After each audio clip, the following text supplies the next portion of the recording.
each and every one of you for coming. I think there'll be a few more wandering in.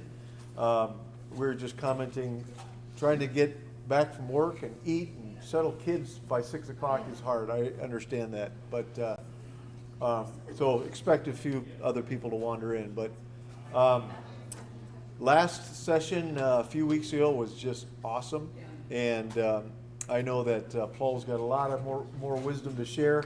Paul's in the school systems, the school districts, working with teachers and students to try to help the behavioral issues. And I just love what Paul shared in so many ways a couple weeks ago. So we're going to in for part 2 tonight.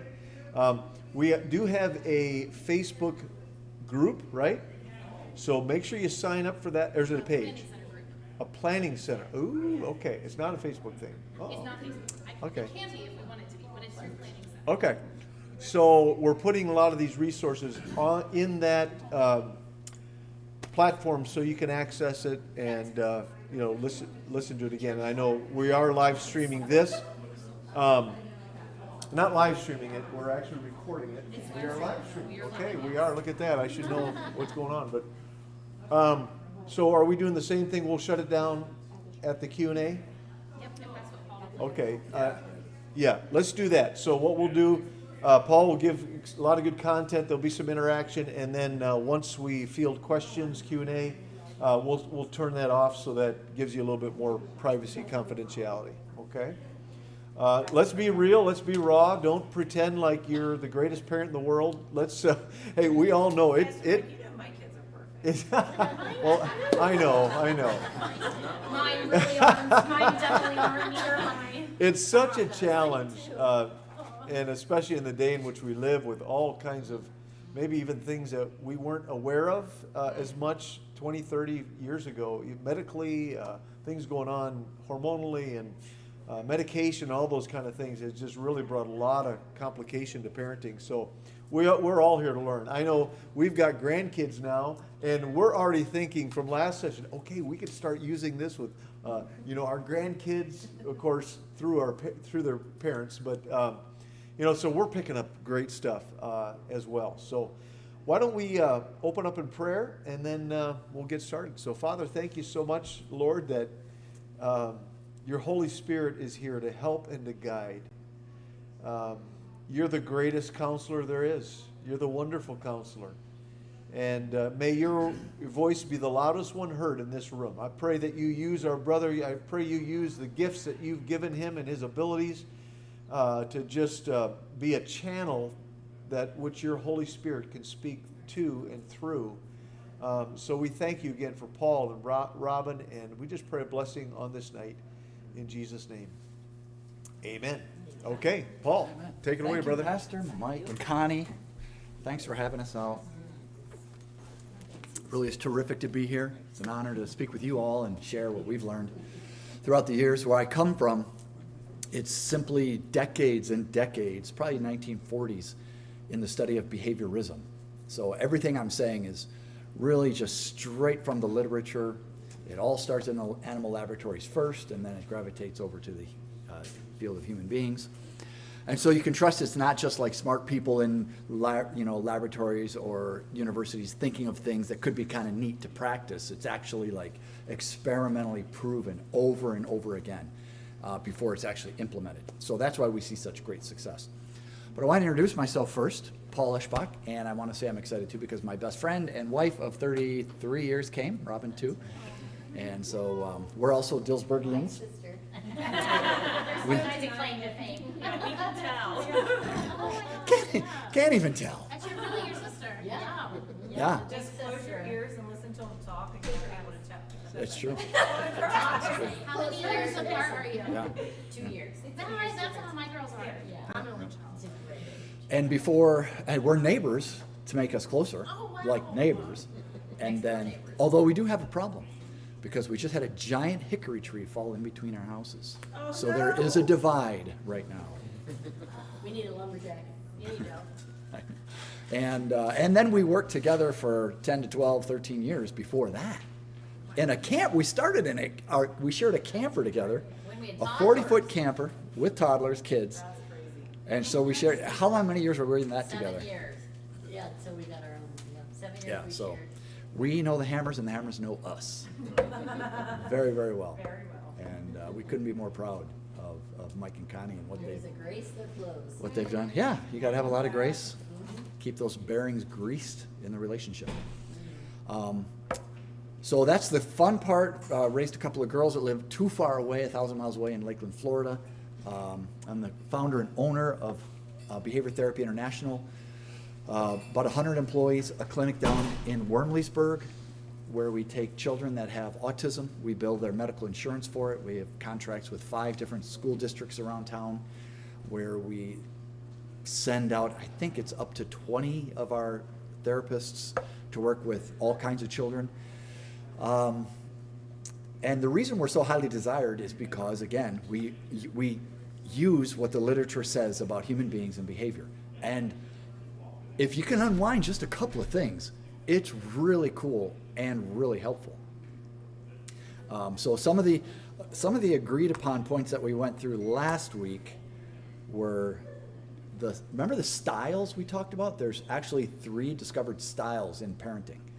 And when I walk into a house and there's a mom and a dad there, I'm wondering who's who in this zoo and who's got this style. And does anybody remember from last time what the styles are? I wasn't able to feed her. Me too. Miss Connie, what are the Well, styles? something was authoritative, Authoritative, which is the middle ground, right? the healthy ground. Yeah, that's what we're shooting for. We want to be authoritative. Like have authority in the house without being an authoritarian. Yeah. So we want to be authoritative. And so what's worse than that? The other style? Complacent. Passive? Yes, passive. Yeah, passive. And then and then the other style is controlling. That's that authoritarian. Different parenting styles, you said? Yeah, those are 3 different parenting styles that you can find, and you might know which one you are. But I would encourage you in this, that in the field of psychometrics in which I work, the most unreliable information comes through self-report. Yeah. Tell me about yourself. That's the most unreliable information. So, when I ask myself, well, Paul, have I been authoritative today or controlling or passive? The better way to answer that question is, Robin, did you perceive me as authoritative or controlling or passive today? And get outside feedback.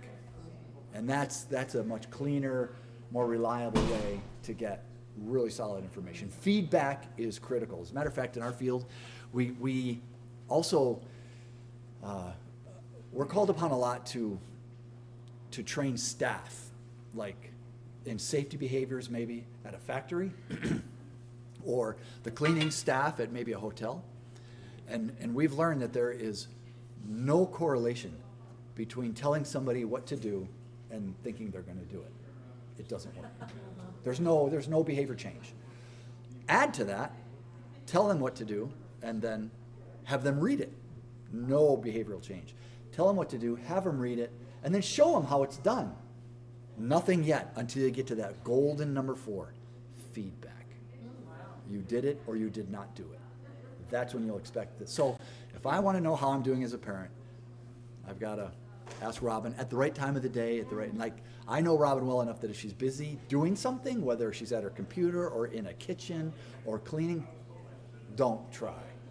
She's a focused human being. She's focused. But in the morning with coffee, everything's open for conversation. So those are our 3 styles. Other review question?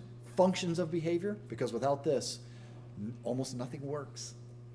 Do you remember the acronym from last time? Yes, ma'am? East. Yes, and it stands, she said EAST, and it stands for Escape, attention, sensory, tangible. escape, attention, sensory, and tangibles. Very good, yeah. Are you reading from a notebook or just got off the top of your head? I'm reading from the notes I took last time. Yeah. What was the S? What was the S? Sensory. I am hungry, I'm cold. You ever just need a hug? Like, The just average give me a... person needs 3 a day to maintain emotional stability. I believe it. Unless you're not I believe it. people in your bubbles, maybe. Yeah. Sometimes I just need to like, give me that, Robin, just squeeze it out. Give me that overhug, right? And so, yeah, it can be that way. And some people are sensory averse. Some people are extremely sensory seeking, especially when you delve into the world of autism. It's not a requirement to have autism, but it's super common. And so, and so if I see a behavior, if you say, hey, Paul, you're a behavior analyst, help me. My child is refusing food and then slapping the life out of their siblings and now swearing. So what would you do for this problem? Help me. And as a behavior analyst, I have to say, you haven't told me anything yet. I need to know the function, what's behind these behaviors. Has the child been ignored for the last 3 hours? Is somebody else getting all the attention? Is this a setting in which it is predictably zero attention for John for the next hour? Or is there a high rate of demands? 3 things on the plate he hates to eat, and his siblings are going to ask him questions, keep talking to him, and he doesn't like to talk at the dinner table. They're demands. Like, talking to a person is a demand. Hi, how are you today? I just placed a demand on David. He has to respond or be socially disapproved. Face social disapproval. So just saying something to a child is a demand. What did you do? How was your day? So just know that when they're sitting in the car after school, is the first thing you want to do to put a demand on them? How was your day today? That's a demand. How about good to see you? Over squeeze their leg, make them squeal, they laugh, tickle. Might be a better approach. Does it work at marriage too? Yeah, talking to. Tickle.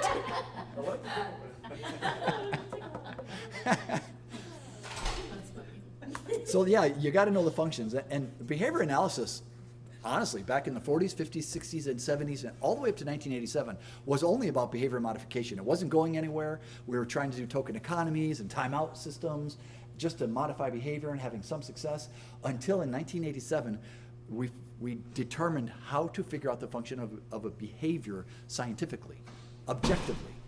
And we could do that with a child, a solitary person, create 4 different conditions, and then it exploded. Because once you determine the function of a behavior, your intervention, it tells you what your intervention needs to be. So in our field and in your home, behaviors are breaking down most likely into one of 2 categories. This is how we think. This is either problem behavior reduction or learning a new skill. Sometimes a child just has to learn a new skill, because when they're 2, they have how many skills? Remember how many skills? What's the list say for a 2-year-old? That's right, none. They've got 0. Well, let me rethink. I'll take the other side of that argument for just a second. They can advocate for themselves by hitting, spitting, kicking, pulling hair, punching, screaming, tipping over every tower they see.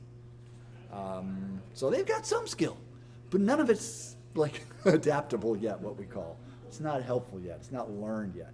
So you can let that tool matter of fact. Sorry, let me. Yeah. And then you've got behavior where you want to increase a skill. You've got learning. You've got a learning deficit. And sometimes those blend a little bit. They can't learn because there's a behavior problem. So we have to do this as well as teach at the same time. And teachers here tonight. Okay, good. I'm not admitting it. So I'd like to take the next 20 minutes and go over a couple of things. You may recognize some of it from last week. Throw out any questions you want, and then we'll probably cut the video and just shoot to some personal questions that you might have about how a behavior analyst would handle a situation that you might be facing. But for teachers, this is really fun because it perfectly applies to the classroom as well. Larger groups can be very, very challenging. You'll see Project Orcon on the screen, right? Right down here. A guy stuffing a pigeon. You know what this gizmo is? It's going to be, that's the training setting, but this is the training setting for a live missile. Back in the 40s, this pigeon would be stuffed in there, everything closed, and it would see a ship in the distance, and it would peck these 3 different mirrors to keep the ship right in the crosshairs as the missile is whistling its way to the ship and hit the ship. And so it was a pigeon-guided missile. And True story.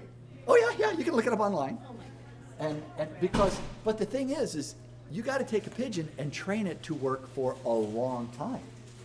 Well, you want to when you're training a behavior, you want a behavior to last for a steady, long period of time. That's what we're working for, without having to manipulate some kind of token economy or sticker chart, or you did it, let's go over your thing and put a little smiley face on it. That's good to start with. And as a behavior analyst in so many schools, I can't tell you how many token economies I've seen, which are like, here's his folder or her folder, and when he does this, you blah this, and then you put this there, and then at the end of the day, they trade it in at lunch, and then they trade it in at the end of the day. And my first question is, what's the fade-out plan? And there is none. Almost is none. And I walked onto a case with a 13-year-old in the gym, and they stopped the 13-year-old from interacting with her peers and ran over and said, here, put your thing on the chart. And I was like, oh, you got to be kidding me. Because this girl has been working with this token economy for years of her life because there was no fade-out plan. But this is how you get strong, steady responding. You've got different schedules of reinforcement. And we want to see this blue line there. Excuse me, the green line, variable ratio. This is our friend, variable ratio. This is the winner. And this is fixed. Whenever you see interval, you'll see 2 intervals, and you'll see 2 ratios. Intervals mean time intervals, right? Ratios means a behavior or number of behaviors. If a child, let's say a child has severe autism, they're 4 years old, and they don't know how to touch lion, like put a card in front, touch lion, there's a lion and a shoe. And I say, touch lion, and they don't know how to do it. Every single time you know that child touches the lion, he's going to get something awesome. Whether it's going to be, yeah, you did it, excellent, woohoo, and here, have a gummy, or whatever. It's going to be awesome. Every single time he touches that lion, it's going to happen. But when he's 6 and 7 years old, am I going to keep on doing this when he's touching lion? At some point, I got to fade it out. So, and this is how it's done, every second or third time now. Once he's predictably touching the lion, now it's every second or third time that he touches the lion. He's going to get something. Once he's predictable at every second or third time getting something and touching the lion, and the rate of success is continuing, it's going to be the 12th or 15th time that he touches the lion, he's going to get something. So with our kids, with our like neurologically typical kids, we undergo this all the time. Where it's every time in the beginning, like we've got children, young ones, and just today, Robin heard Ivy, a 1.5 years or 1 3/4 years, say, I love you. It was very 2-year-old. It was like, I love you. And Mom She just wanted to put her tongue out, I love I you. love me. That makes it even cuter. I said, say it again. And so in that scenario, she got great animation out of what we call Mimi, Grandma. She got a facial expression that she hadn't seen up till then from Mimi by saying that. So far we're on a fixed 1-to-1 ratio. And then she's going to say it again, probably to you, and you'll go crazy again. Still a fixed ratio schedule. And then maybe the 3rd or 4th time she says it, your response is going to drop a little bit.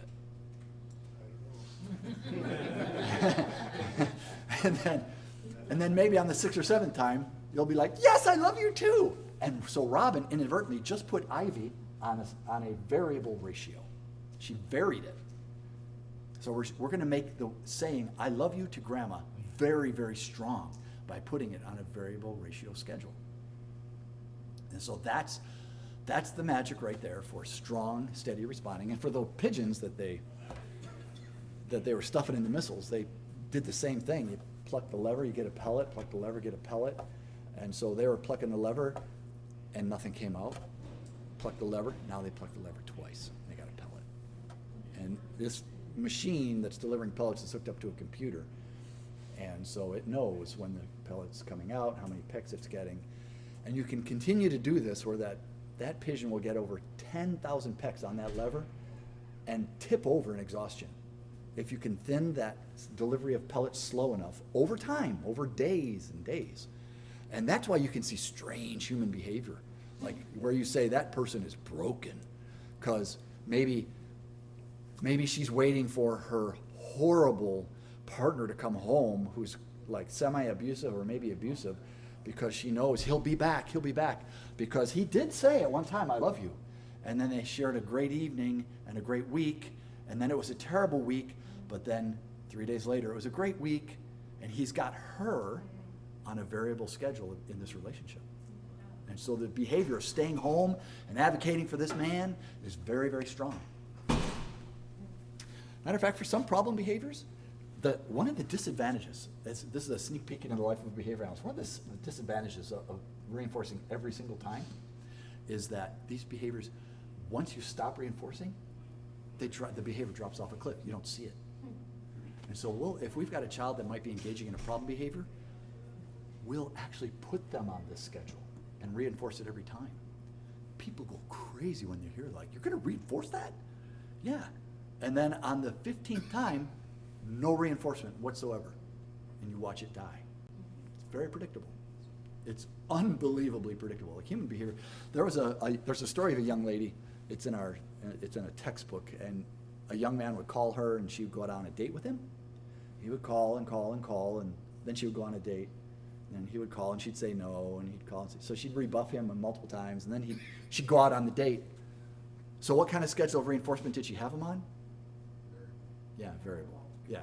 She had him on that variable schedule. So she says to the behavior analyst, what do? So this is an easy one. Put him on a fixed ratio, and then ghost him. And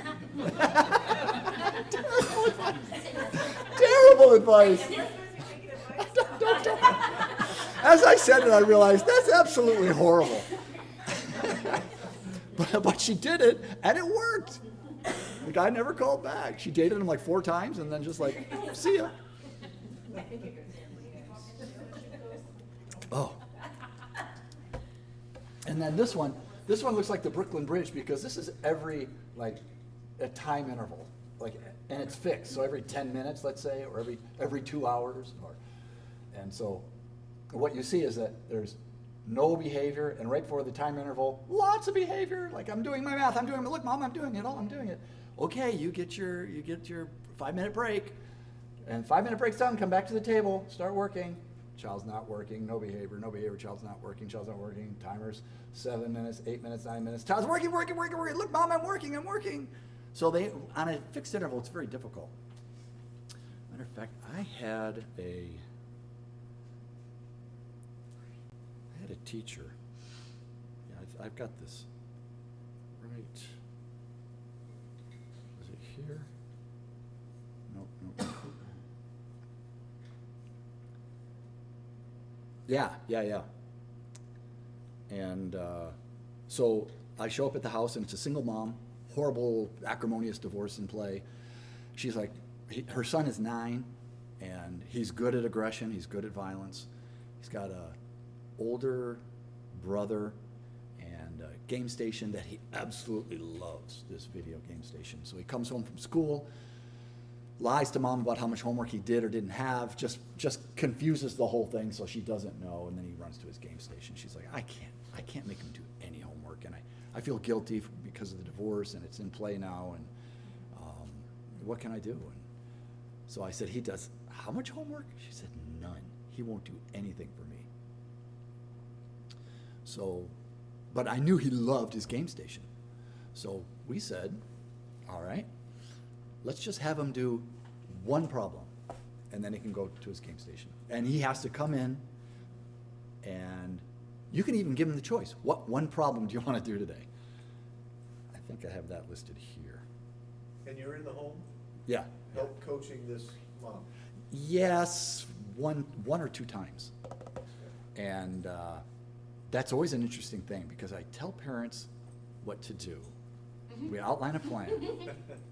And you know what I led with, telling somebody what to do, it doesn't do anything. Except on a couple of occasions I've seen it work. I wish I could show this one video, but I don't have HIPAA. I don't have a HIPAA. Like all these names, they're all fake, because just for privacy.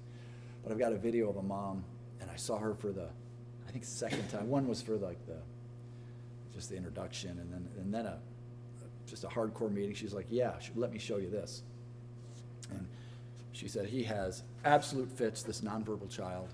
He's 6, and if you take his iPad away, you better look out. And I said, really? It's bad? She goes, yeah, you want me to show you? And I'm like, sure. And she puts him on the couch. Here, have an iPad. And so me and Mom are talking. He's got about 7 or 8 minutes. She goes, okay, time to give it up. And he knows one line. Get out of my room! Because that's what his older brother yells at him all the time.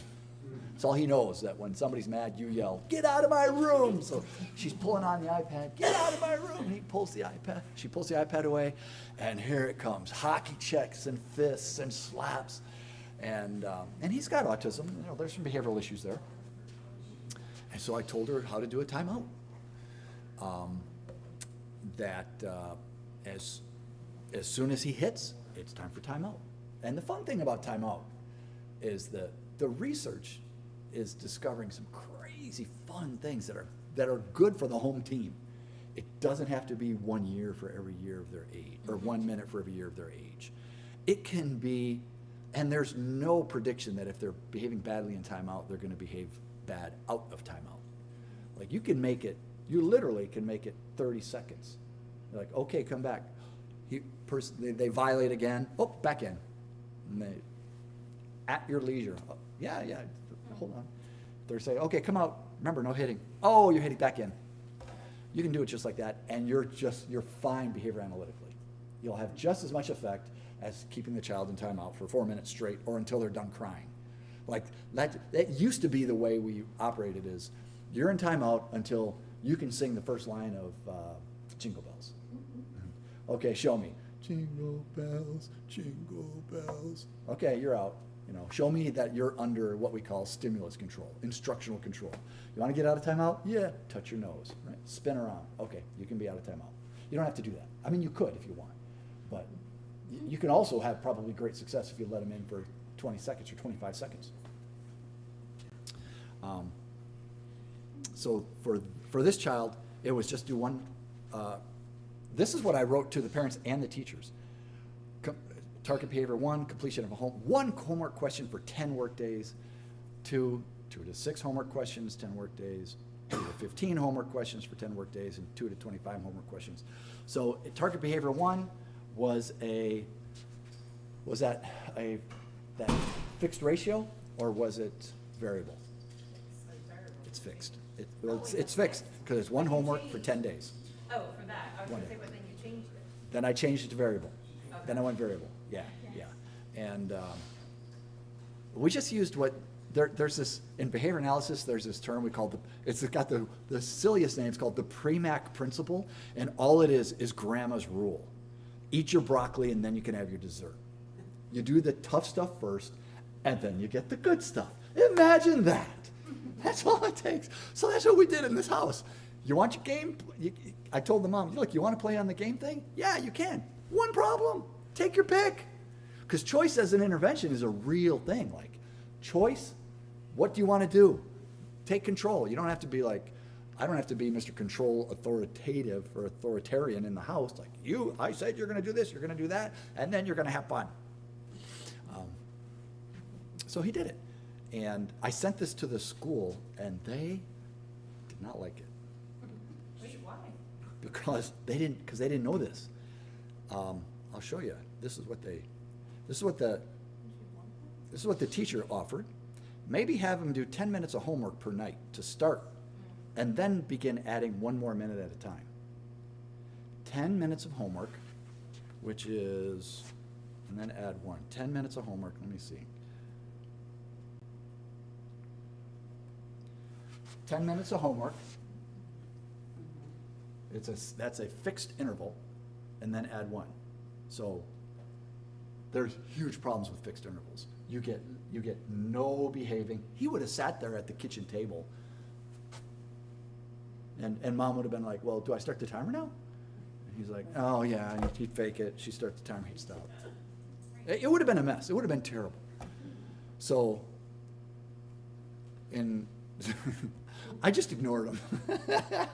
I just said, no, this is what we're going to do. I got the house. You got the school. I got the house. And sure enough, it went great. Child responded wonderfully. We had great success. We were done in like 3 months. He was doing a half hour's worth of homework first and then going to his game station. Was there any reply from the school once they saw the change? Nah. No. They're just so busy. With what you said about the starting off like that, like the 1-to-1 ratio, so what did you do to help that kid maintain doing the problem afterwards? Like, how did you transition him to where he was, the frequency, I guess, because you said that he would do one problem and 2 to 6 and stuff like that. Mhm. So I guess the question is if you said it's very easy to use that also to stop good behavior. In other words, you establish it and then just let it drop off. Yeah. Is that only present in that first stage where it's a 1-to-1 ratio, or can that happen later? Yeah, well, you can make it happen later if you want to make it happen later. Okay. But that's only in very rare cases, in very difficult cases that we have in children with severe autism, maybe. Okay.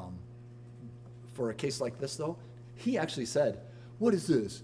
Is this when you're now I'm gonna do like 2 problems tomorrow?" And we're like, "Well, yeah, it's kind of like that." I mean, he was reading he knew everything. Yeah. But it doesn't matter because and that's the funny thing about behavior analysis is that you don't have to explain this to anybody. You don't have to explain what you're doing. You just do it, and they will respond. It's behaviorism. It's not intellectualism. It's not you must understandism.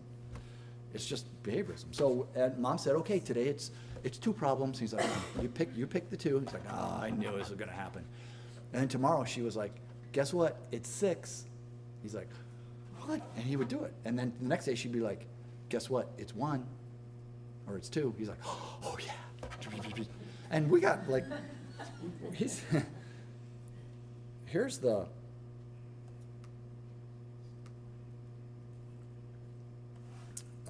number of problems was, look, it was in the 90s, and it was down here at 12 minutes, or what is it, 22 minutes. Oh, wow.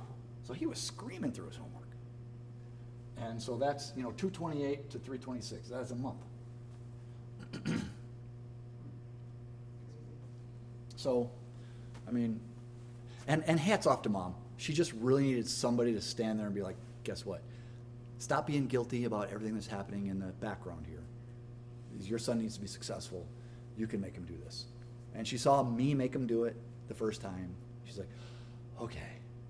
And she did it. And I would show up once a week. And I thought to myself, this is going to be a dicey one. Because I saw her as the more passive personality. And I think that chart is just a great example of the fact that kids crave structure. They may not tell you that that's what they want. So true. But they want it and they Yeah. need it, and that's a huge example of it. Just that little graph. Yeah, they do.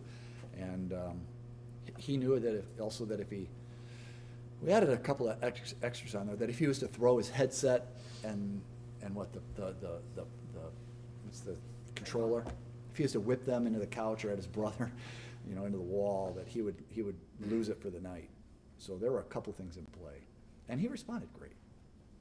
Yeah. What do you say about the quality of work? Are you not supposed to care about that? It's just that they did it versus just, I did a problem, I'm done, that Yeah. kind of too smart for your own good response of you're not gonna control me, I'm gonna still get what I want. Yeah. Where we as parents want them to actually learn and get something done well. Yeah.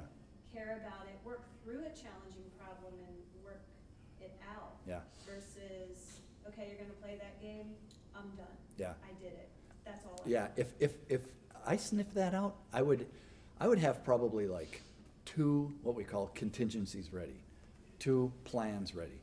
One for I can tell you didn't care and you're just turning in your work, so I'm not going to care either. You're still in the vice.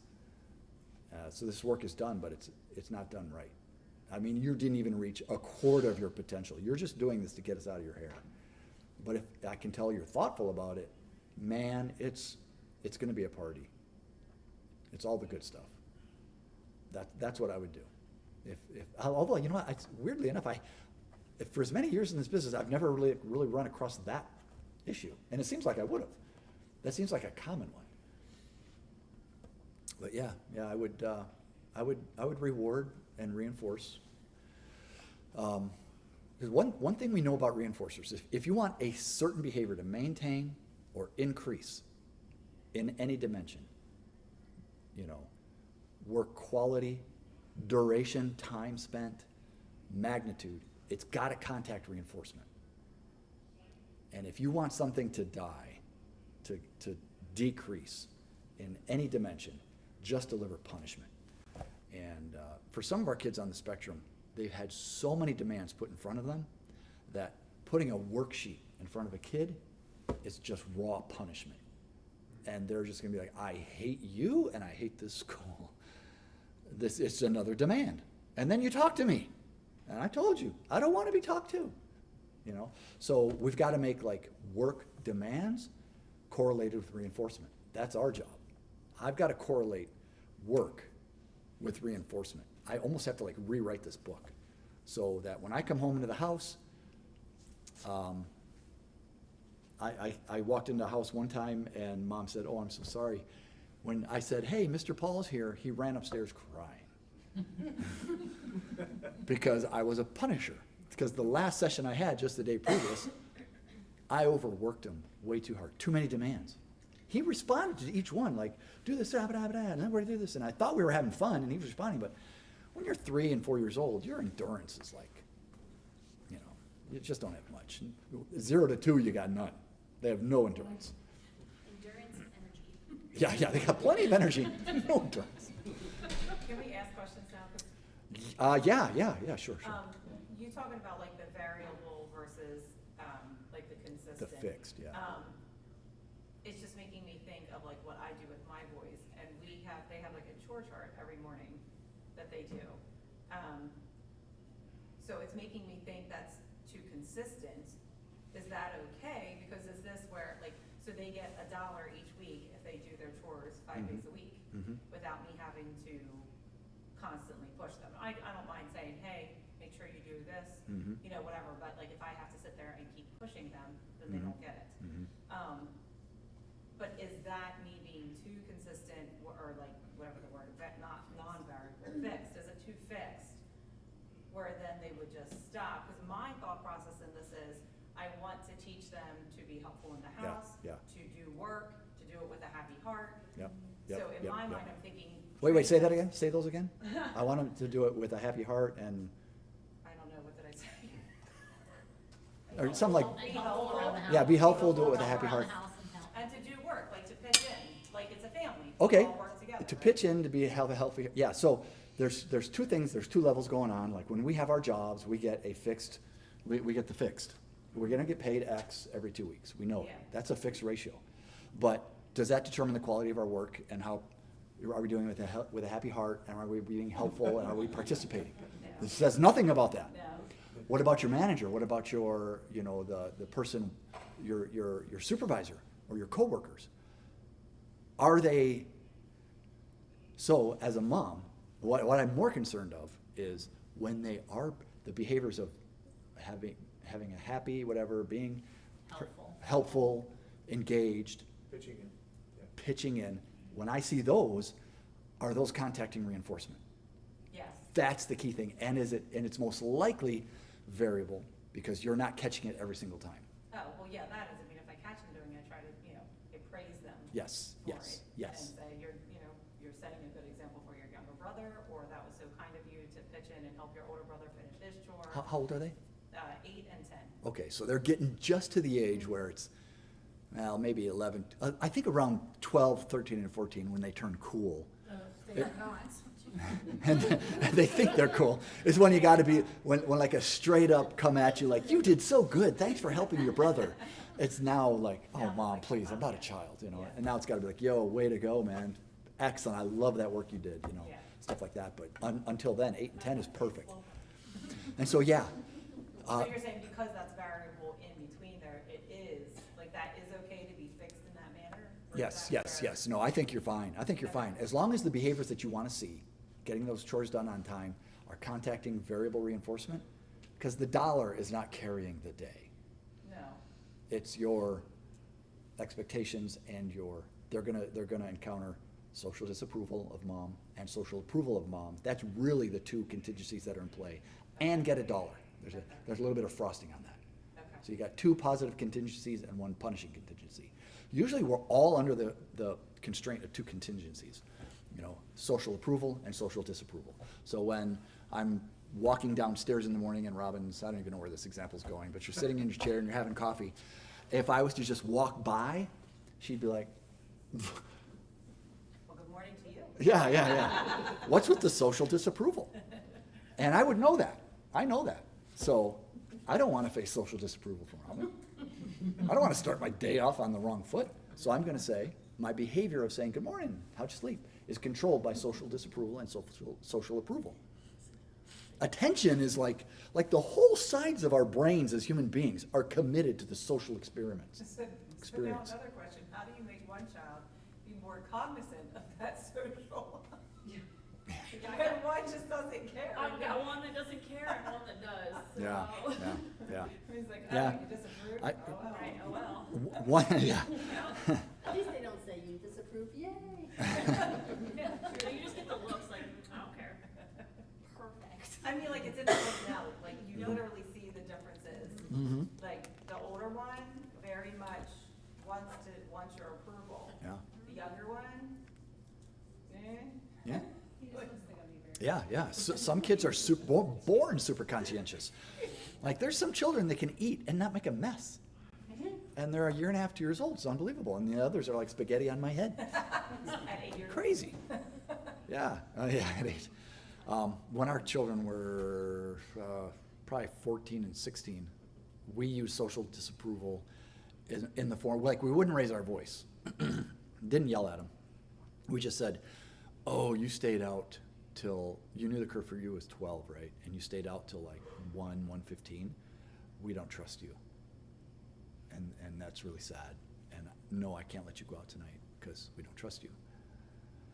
And so, that's a form of disapproval. There's no token economies involved, nor should they be when they're that age. It's just, parents' approval and social approval. Man, we went off 12 different directions. Yeah. Let me go to a time when, let's talk about this one. Oops. This one down here, steady responding and variable intervals. These can work in certain situations. Matter of fact, I was just reading a paper on timeout, and they found no difference it was just a study among 4 preschoolers in sending them to timeout with a delay, 30 seconds, 60 seconds, and a minute and a half. It didn't have to be right now, which was great news. So if mom or a teacher is busy, you can be like, hold on, you're gonna be in timeout in a minute. Just hold on. Like, they're probably in timeout at the moment. I had a little guy who was probably 2.5 years old with moderate autism. This is so long ago, but it's a classic example. And mom said, look, I'm glad you're here. I just need one thing. I cannot pick up a phone without him grabbing my leg and crying and biting me or getting my attention. He's an attention hog for mom. I can't stop him. I can't do anything. I can't go shopping. I can't talk to anybody. He's on my leg all the time. And so, functions of behavior, right? Attention. And we knew this was just raw attention. So, I didn't have in thinking about all of these, I thought, let me see what this kid's got. So, he loved attention. And when I walked in, I was like, hey, buddy. And he was small enough, I could throw him in the air, throw him on the couch, wham him with pillows, tickle him. He was loving me. And I thought, good, because time is coming. And, but you know what, on that note, don't forget where I am, throwing him on the couch.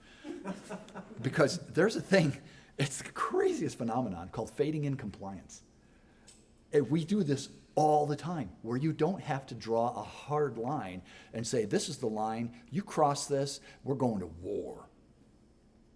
You don't have to do that. So there are some scenarios, some, not all, there are some scenarios where you can fade compliance in. Like all of our eating programs, they're fading compliance in, because not eating what you make me is non-compliance. But we're going to make you eat all of this, and it's not going to be like, eat it, or it'll be here in the morning. It's not like that. We fade it in with just like, we'll get a piece of the undesired food that's the size of a grain of rice. And then their bowl of cereal or deliciousness right here. It's like, eat the rice and then the bowl. They're like, really? Plate A and plate B, right? It's like, okay. And they'll spit it out, put it back in, spit it out, put it back in. And show me a clean mouth. No, you got to swallow it. Okay, here you go. Well, as soon as they learn that process, it's like clockwork. I can swallow a grain of rice. I don't even taste it. But as you know, we're not going to say grain of rice, grain of rice, grain of rice, grain of rice. It's going to be invariable. It's going to vary. And now it's going to be a bigger grain of rice. Oh, and then tomorrow, the next time it's going to be that small grain of rice again, and then it's going to be a bigger one. I remember I had a child I snapped a picture of it and sent it to Mom. She was so happy. This child lived on Papa John's pizza crust, lime chips, and red popsicles, Wow. Pediasure, and what's the other one? Ensure or something like that. It kept him alive. He was in the Hershey Clinic for multiple times for failure to thrive. He was way underweight. And we did just that. Do you want your red popsicle? Like, Mom was gone. It was actually a fascinating scenario because he was a brigade commander down at Fort, what's the one over in New York? Fort Drum? Yeah, I think it's Fort Drum. And they're like, you got to come. And they were in Carlisle, and then they moved to, they're like, look, he's regressed, you got to come. I'm like, well, it's going to be super expensive, and I'm going to live in your house, and I'll work for 8 hours, and you don't have to feed me. They're like, okay, deal. And that guy's alarm clock would go off at 4 a.m. every morning. He would get up just to go to work. But while they were gone, I would run the feeding program. And with a broken popsicle in, he was eating a tiny, tiny piece of chicken for the first time in his life. First that, and the tiny piece of popsicle. And we were just working it up. You want another popsicle? Yeah. And so the chicken, I went variable on it. Here's a big piece of chicken. Show me a clean mouth. And then a tiny one. I went variable on the food. Now a big one. Now a big one. Now a tiny one. Now a tiny one. Now a tiny. Here, have a free popsicle. Have a free popsicle. Super variable. Making the behavior of eating chicken super strong. Finally, I got a big piece of chicken. He was like this, and I snapped a picture. Biggest piece of chicken he ever had in his life. He ate it, and I fed him, and Mom was like, I can't believe it. What is your name, Jesus? And we had fun with it. And but you can go variable. And so the other little guy, I'm throwing him on the couch, and he runs up to me, and I'm like, ready? Let's go. And I'm like, ready? And I'm starting to hold my finger up. Let's go. It's part of the plan. Ready? And what did we call it? We called it a game. Oh, the waiting game. Let's play the waiting game, because we wanted the child to wait. Let's play the waiting game. Ready? And I throw him on the couch. And then I had one of these little handheld timers, and I set it for 1 second. Are you ready? Beep, beep, beep, beep, beep, beep, go. 1 second. 1 second. Every single time. 1 second, 1 second, 1 second, 1 second. Anybody can wait for something for a second. He was already doing it. And then I bumped it up to randomly to 3 seconds. Ready? Beep, beep, beep, beep, beep, beep, on the couch. And then again to 1 second. And then to 4 seconds. And then to 1 second. And then a couple of freebies like, ready, go. And then I thought, let me just experiment here. And I did 18 seconds. And he did it. And I knew at this point, we are home free. This child with autism has never waited 18 seconds for anything in his life, but he would do it for Mr. Paul's throw on the couch. And the finger was up. So we were doing 30 seconds. I got him up to a minute and a half. Ready? It felt weird and creepy just looking at this child for a minute and a half. And he would sit there and wait with my finger up. And then the next week, I was like, Mom, a minute and a half. He's 2.5 years old. That's plenty. And she called me on the phone one day and said, you're not going to believe this. I was on the phone with my friend, and he came in the room, and I said, wait a minute. I held my finger up, and he did his little soldier thing like he does for you. And I finished my phone call, and then I played with him. So but that was using I went fixed to a variable interval. So for like teachers in the classroom, you could do roughly every 2 minutes, this timer goes off for this one period in the day that's really rough. Maybe it's like a certain class. Or maybe it's a come home routine. If every minute and a half that I see people working and this timer goes off, your car is going to move around the track, or I'm going to put the X on the thing, or you're going to get the smiley face or a sticker, whatever it is. And then you change it. And now it's every 3 seconds. Excellent. Now it's a minute and a half. Now it's 3 minutes. And so you're going variable. They don't know when this timer's going to go off. I better just keep working. I don't know when that timer's going off. If they knew when the timer was going off, they'd goof off until just about 2 minutes are up. Oh, 2 minutes. 2 minutes are up. Let's work. Oh, good. Okay, I get my car moved. Forget it. 2 minutes is so far away. So you can use the intervals for that. I've seen that done in classrooms a lot. That's a lot of fun. Speaking of social approval and social disapproval, though, we've used this in the Carlisle School District a lot, and we had some very cooperative teachers, and that's been fun. But we use the good behavior game where we'll pit two sides of the class together. And if during a certain period, we don't run it all day. If anybody makes a peep or gets out of their chair when they're not supposed to, they get a mark on the board. And that team B. And you pit two half the class against each other. And the class that wins gets something. Or if the entire class gets under a score, like you can't have more than 5 interruptions during this 1 hour period. Otherwise, if you get less than 5 interruptions, we're going to the playground and going to spend extra time out there. And I told that to a speech therapist once, and she about lost her mind. Like, wait, you're going to reinforce 5 infractions? Well, yeah. And she felt so bad. What's that? I said 5 is good when you have 45 in an hour. Yeah. Well, I'm good with 5. I bought this. There's a stoplight out there. It's red, yellow, and green, and it's sound activated.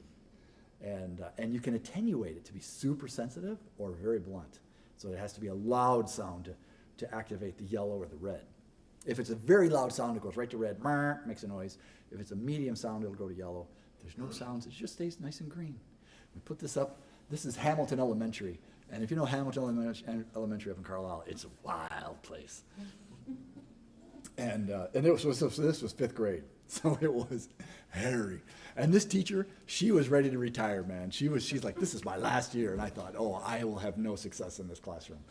People that want to retire do not want the extra responsibilities of some whippersnapper walking in. This is how you should manage your classroom. Like, that's going to happen. But it was wonderful. She completely surprised me. I couldn't have been more wrong. And we set it up, and we said, look, I'm going to guess, because we couldn't run the thing, I'm going to guess there's about 20 infractions during this thing. So if the machine goes off less than 20, give them extra time on the playground. She said to the class, you get 3 extra minutes if you get less than 20 infractions. And sure enough, next week, 1 week later, I walk in to the quietest room I've ever heard in Hamilton Elementary. She's like, I tuned it way down. And they only get like 5. She walked them all the way down from 20 down to like 5. And they did brilliant. And they got their time. And if a kid was like, oh man, and spouted off, the whole class was like, shut up. Shut up. I mean, the danger was in scapegoating and bullying now. It was dangerous. But if you've got children that are acting very badly, you can expect less and reward it, and it's fine. Don't feel bad about that. So how did you go to Hamilton Elementary? Were you asked by the principal? You know, Can I refer you? no, it was a child that had autism. Like, Okay. if you've got a child that has autism, they'll pay for a behavior analyst like me on the case. And they'll also get a registered behavior technician that, I don't have the child with autism. no luck. Okay. No. So borrow somebody else's. I know, I'm just. Borrow somebody else. Somebody's been there before. I'm just thinking, like, you should be at, like, every elementary school in our area. Like, I just think of Northview Elementary, and it would be Yeah. Like some of the teacher, like Sawyer just had a teacher that was amazing at like rewards and had her Mhm. class very respectful, listened well, Yeah. and then some of the other teachers just have no control. It's weird. It's the wild, wild west out there in teacher land. I've had teachers that have had a small class on applied behavior analysis in their schooling, and they do great with noodle jars and this, and they got Yeah. all kinds of things in play. They're fun when they talk. And there's two teachers that I've turned into the principal and said, "You have a problem on your hands. Good. You better watch out."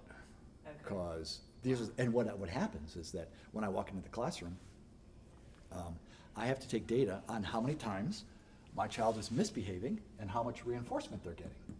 How many times in 3 hours or 4 hours is the child contacting reinforcement? Well, where does the reinforcement come from in a classroom? Teacher.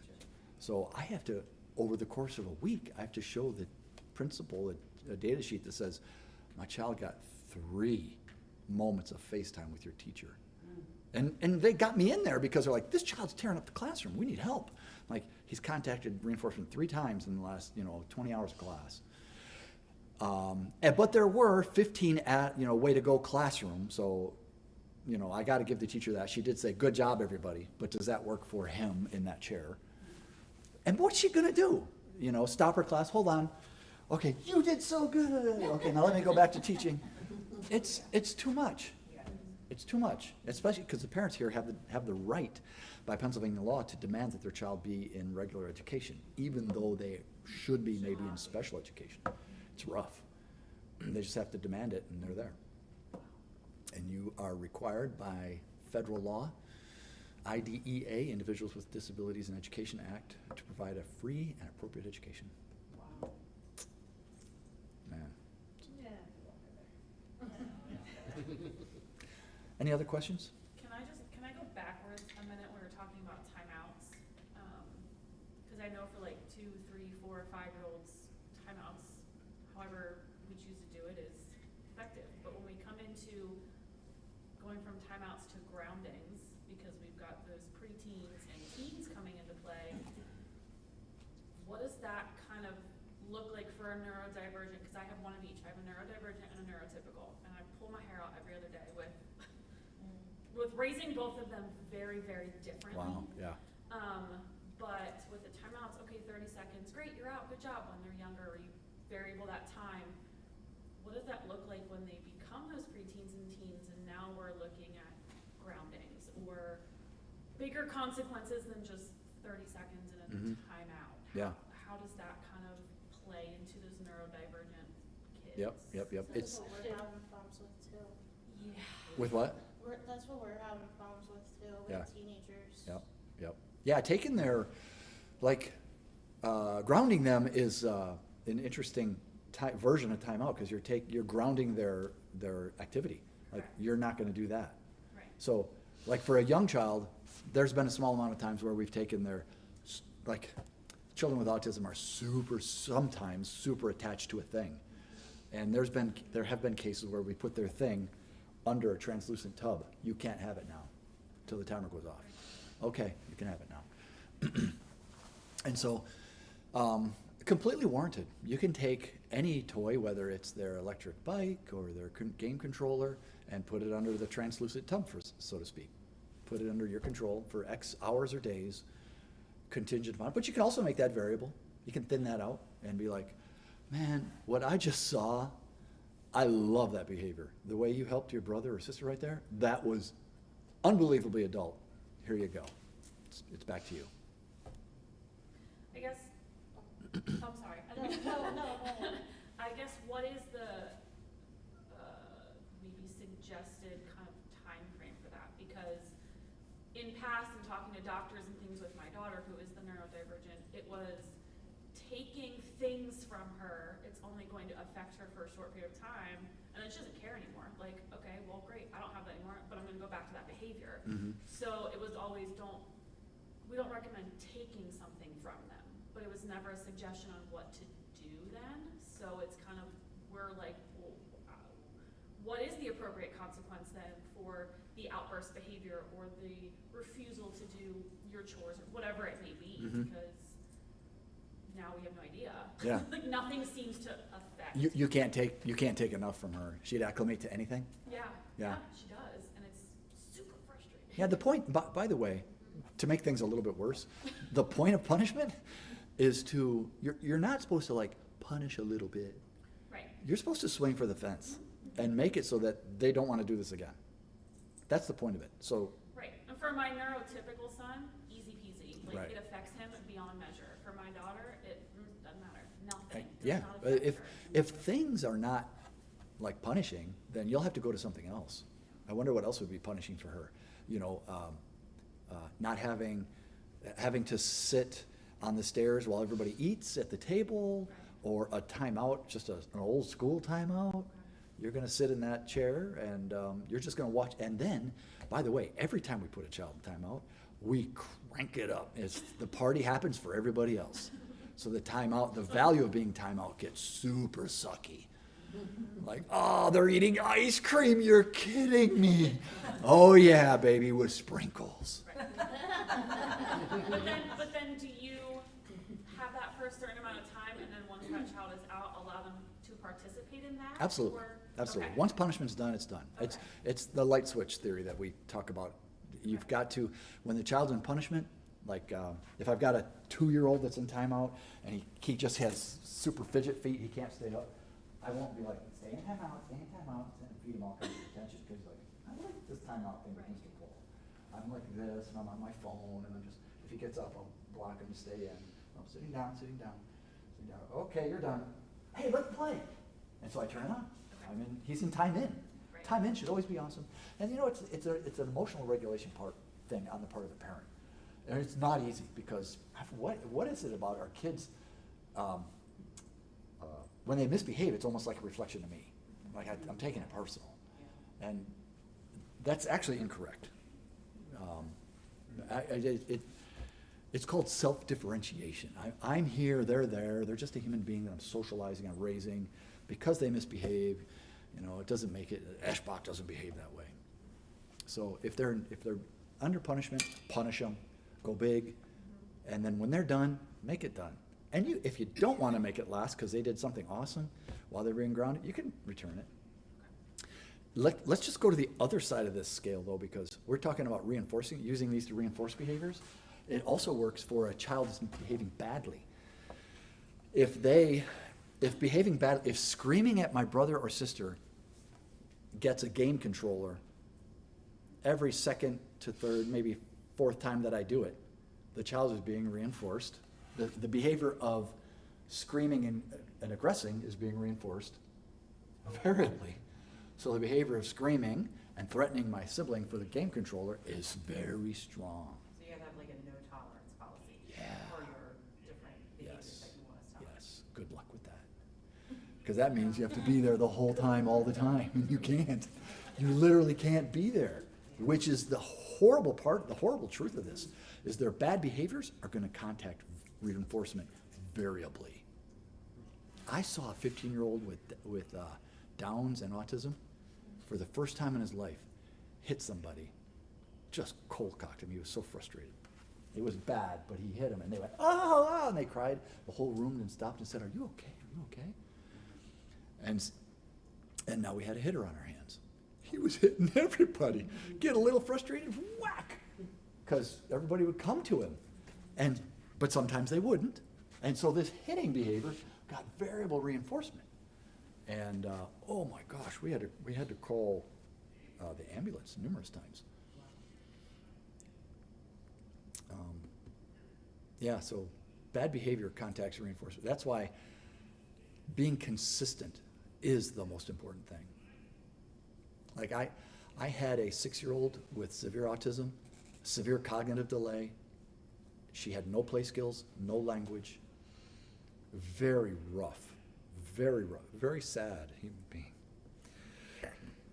And but she would go to her dad's computer, and she could manipulate the mouse. And you think of a computer mouse, every single time you use the mouse incorrectly, what happens? Nothing. Every single time. So this girl that couldn't do anything in life, could go up to that computer mouse because it perfectly trained her. Open a folder, pick out the right cartoon, and go turn up the volume.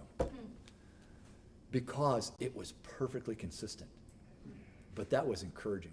And by the way, on that note, that young lady, we taught her how to play with cars. And come here from just 1 foot away, come here, to, I'll use a different name, hey Sarah, and she would have to turn and look, make eye contact for 3 seconds, come here from across the room. Unbelievable training, unbelievable. But it took a lot of work just to get that.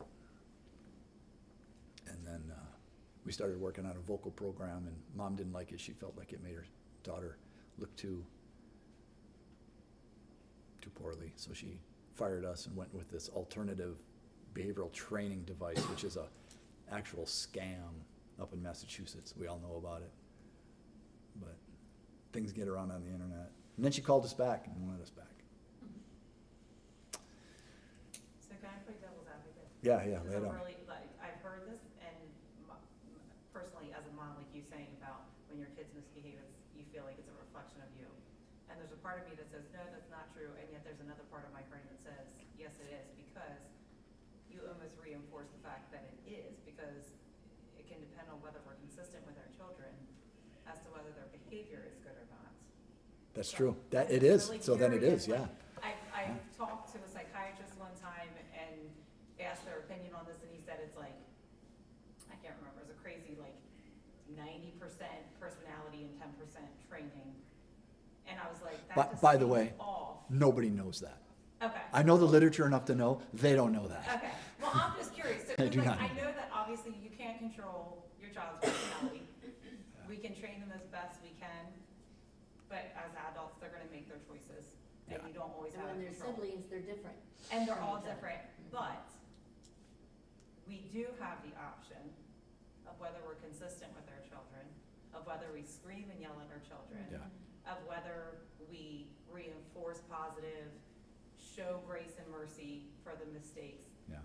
So I'm just curious, I know we don't technically, I don't even want control, but I know we don't fully have control, but yet we do contribute. Oh my gosh, absolutely.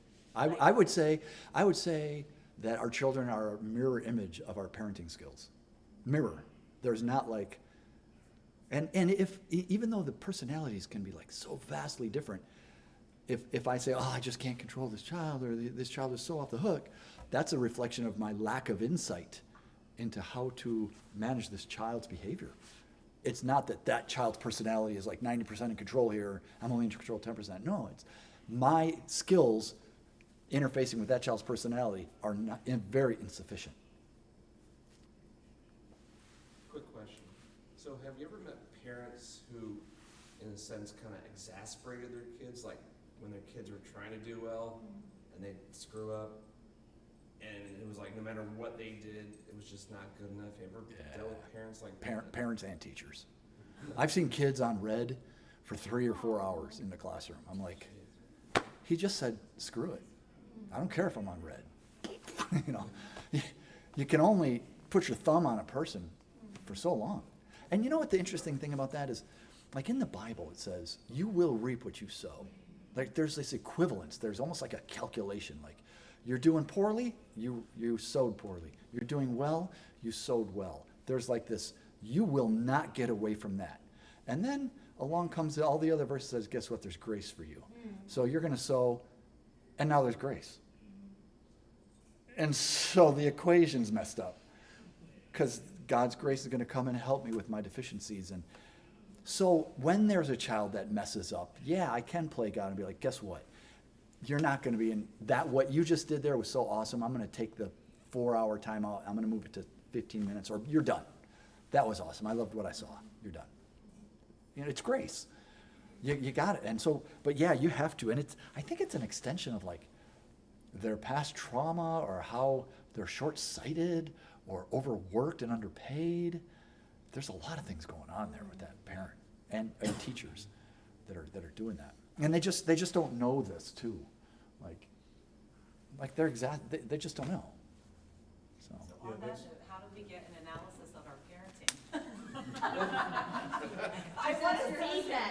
set my kids up for success. Oh, you How do I get an analysis of? Yeah, of yeah, you know, your where average, am I falling short? I read all the time in the literature, like, you need behavior analysis because when you have a child that's, neurodivergent, on the spectrum, with a disability of some sort, average parenting doesn't work.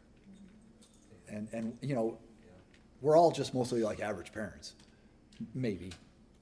There's great variability in that, but then when you have a child that has maybe like super stubborn, or maybe a disability of sorts, it can get, or you're a teacher in place of a whole classroom, you better have some skills there. Or you're a parent with 4 kids and it's after school routine and they come home bursting through that door, you better have some routines ready. So if average parenting doesn't work, how do you become expert? Yeah, Where do yeah. you get that help? Right. So you'll have to, like there was a Or book, go here. It's in you could be here at this church doing exactly this, yeah. What's that book you recommended? It's called The Power of Positive Parenting. Dr. Kevin Lehman. Lehman? Power of positive parenting? Yeah. And it goes through the lifespan of a child. It's got a very old school picture on the front. That's how you'll notice it. Did you buy it? I didn't buy it, I have the link. Oh, you're like, okay, you're looking at it. Is that what it's called? The Power of Positive Parenting? Yeah. Somebody Lehman, Dr. something Lehman. And my daughter was here like a month ago. Dr. Glenn Latham. Latham. Latham, that's what it is, yeah. I didn't think it was Lehman. He's another guy. Latham. And I like it because it's all behavior analytic in nature as well. So our daughter shows up with a baby and she's swinging the baby. This has to do with the book. We're like, what are you doing? She's like, well, she only sleeps in my arms if I put her down, she'll only sleep for 20 minutes. And if I hold her, she'll sleep for an hour. That's what it was, right? If I hold her, she'll sleep for a very long time. We're like, what? She goes, yes, I am very angry at this. This is a problem. I need to fix this. So we went to the book. We went to Dr. Lehman's book and walked through the research on, and it was a fabulous piece of research that showed that 30 babies that were diagnosed with colic were left to cry. And on average, when you're a baby, 35, 45 minutes is a long, long time. Like I said, they've got zero endurance, right? And once they're quiet for 30 to 45 seconds, once they're quiet for 30 to 45 seconds, fixed interval, 34, pick them up. So the behavior of being quiet, context reinforcement, and 75% of them lost their colic diagnosis. No, that worked on an infant. Yeah. So guess what? We did it. And before she left, the baby is sleeping for an hour. Yeah. And she's still doing it. So it was a great success. It's simple techniques. When our girls, they're just new moms, right? But they're, little things coming up, we're like, call Paul. Hey, You're gonna be if busy the I don't next have the answer, decade. I'll find it.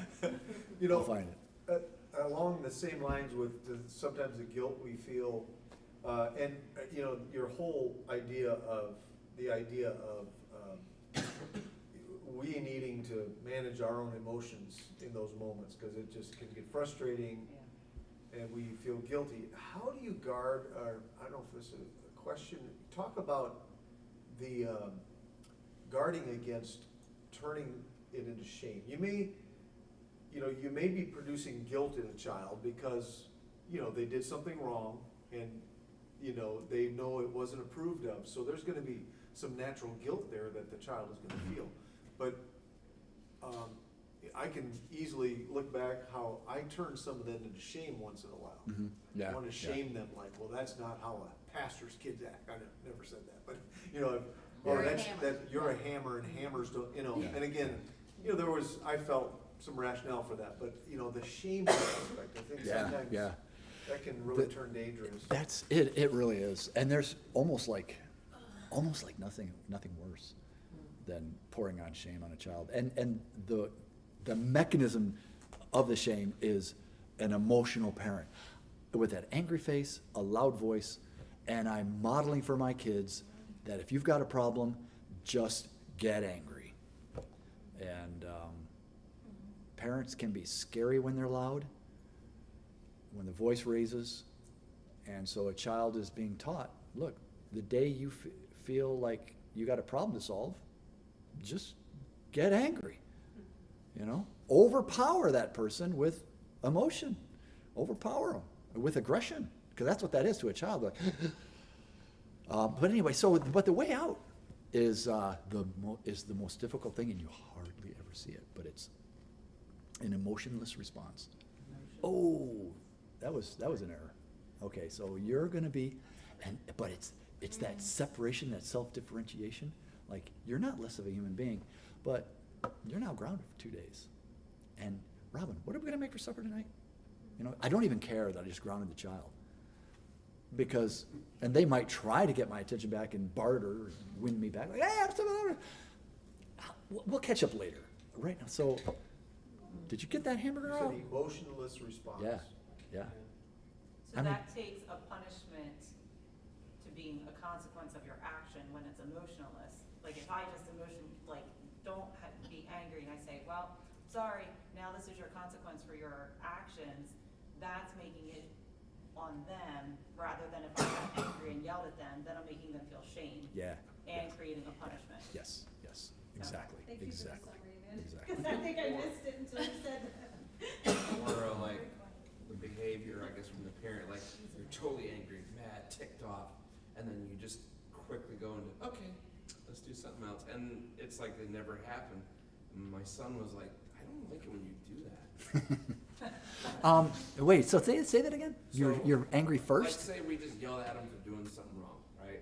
And then we just kind of switch up the game and be like, all right, let's go watch TV, Oh, because you just yelled at him, so something's unfixed. Something's Like, unfixed. They hate the flip, where Yeah. I tend to do that sometimes. Yeah, It throws them I would off. be careful of that. Matter of fact, I would discourage that, because you want to get the flip before you get angry, before the voice yelling. It'd be like, just make the punishment like the flipping attitude, like the flip attitude. Like, oh man, that was a bad one. I know that wasn't right. You're gonna have to, let's see. I think your mom and I are gonna blah, blah, and blah. All right, now instead of yelling at them first. Yelling is good for when a child's running in the street and there's a car coming. Right. That's what it's reserved for. What do you do with, he's my stepson, but he's 14, almost 15, knows everything out there. You can't tell him anything because he already knows it. But his thing is, he starts arguing with me. He doesn't argue with him. Mm-hmm. He argues with me. And then I start arguing back, and I try not to argue, and I try not to react. Yeah. But then it just escalates to the point where Yeah. No, that's good. I'm just like, you I'm need gl- to walk away from me before I really get upset. Yeah. And Yeah. then I go to ground him for something that he did stupid, and he's enjoying his punishment, which is going up to his room, and he's like, well, I like being out there. But the therapist, we talked to the therapist the other week, and the therapist's like, well, make the punishment worse. If you have to take everything out of his bedroom so he only has a mattress, that's a punishment. Isn't there a better, that is kind of the point, but maybe there's an easier way to do he's that. sitting there enjoying his punishment. Yeah, no, you don't want that. That's a bad deal. You're right, you want punishment to be problematic, but I'd probably try to pick a different room where he could. He keeps arguing. It's like, if Yeah. I say, okay, stop, he's still going and going and going until I reach my limit where I either have to leave the house because I'm going to lose my mind on him, or just tell him to stop. For children that are super persistent, I like to go, you could do this, I like to go broken record, where you can tell he's wanting to bait you in, and he's like, well, you mom this, you this, you this. Then you're gonna be like, oh, I like talking to you, but I can tell this is gonna be an argument, so sorry. And then he's like, but mom, throwing darts. Oh, I'd like to talk to you, but man, this is gonna be an argument. I can just tell. I'm trying to exercise self-control here, model for him how hard it is. Like, oh, it's so hard. And then when he is regularly talking to you, crank it up. Tickle him. He's 14 or 15, or do something weird or anything to make it more valuable, so that talking to you in a human-to-human way is contacts great reinforcement, maybe variably, but that talking to you in a certain way contacts this broken record. Like so many times we've got children with autism, and like, what time is it? What time is it? What time is it? And our staff are like, what do we say to them? We put a clock on the wall, and we just said, just point to the clock. What time is it? That's all we have to do. No talking to them. No, just broken record, and it'll drop. But it's going to take a lot of discipline on your part, a lot of self-awareness to be like, oh, I think I'm egging him on there. That was a response that he's going to take and twist. Obviously, he's looking for an argument. It's really odd how some children can be trained to enjoy, and this is the most horrible thing I've had to learn as a behavior analyst, that a human being can take a broken thing and make it reinforcing, like alcohol, like fighting people, like fighting with parents, like arguing, like they want to do it. Like there's some parents where we're like, we're going to color with your child now. Your job for the next 15 minutes, no criticism. That's the job. The parent's like, I don't criticize. They criticize. And it's hard. It's hard for them. And they've taught the child, we're in this like arguing relationship. And that's what we value. Yeah. It's weird. But like before, he would start arguments between us. And we would, like the one time, him and I were like really arguing. And we try not to do it in front of the kids, but this one just, it happened. And I happened to look over, and the twins, the brother and sister, are high-fiving each other because they got us into an argument. Oh, yeah, And, no. Like, we realized, like, they were trying to split us up. Yeah, right. And I don't think they're trying to do that now, but it's still, like, it's... Every time you kiss them, high five each other. Now it's just like, I can't talk to him now. Because every time I literally try to just ask him, hey, how was your day? Do you have homework? What do you want for dinner?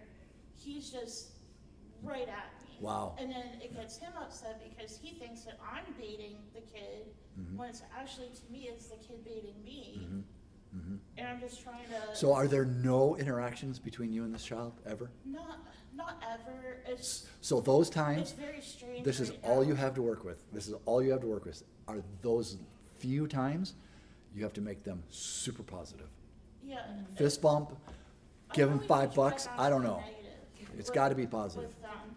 And we're going to therapy for it, and especially with him, and trying to work through these issues, but it's so frustrating when I'm trying to be that parent he needs, and it's just thrown right back in my face. Yeah. Well, the biggest plug was the fact that before I married her, I was a single parent for 7 years. And so there was only so much I could do. Yeah. Hey, it is what it is right now. Yeah. But yeah, I would take, and if you see him speaking with her in a wonderful way, and you can model that for him maybe. $20. What bus? $20. $20.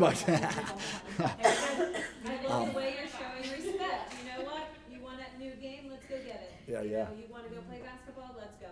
I love seeing that. Like whatever you, like what do you like about the kid is where you can get your in. Just, I'm talking teacher world here, but there's always something you can find that you like about a kid. There's always something.